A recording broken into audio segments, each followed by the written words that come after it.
Jack of all trades master of none, এটা খুবই commonly used একটা ফ্রেজ। এটা শুনলে অনেক সময় নেগেটিভ মনে হতে পারে, বাট একটা ব্যবসায়ী বা উদ্যোক্তার জন্য এটা হতে পারে সবচেয়ে বড় শক্তি।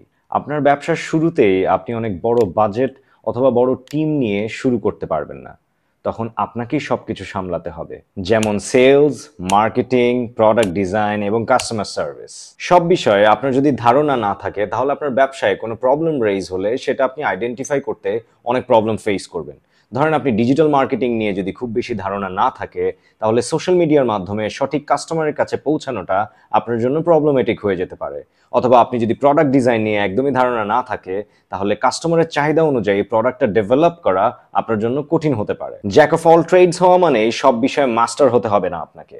এর মানে হলো আপনি সব বিষয়ে এমনভাবে জানতে হবে যাতে আপনি আপনার টিমকে গাইড করতে পারেন, অথবা কোনো ভুল হলে সেটা ধরিয়ে দিতে পারেন, এমনকি প্রয়োজন হলে নিজেই আপনি কাজটা করতে পারেন। সো আমার মতে একটা ফাউন্ডার বা বিজনেসম্যানকে জ্যাক অফ অল ট্রেডস হওয়া খুব এগিয়ে নিয়ে যেতে পারে।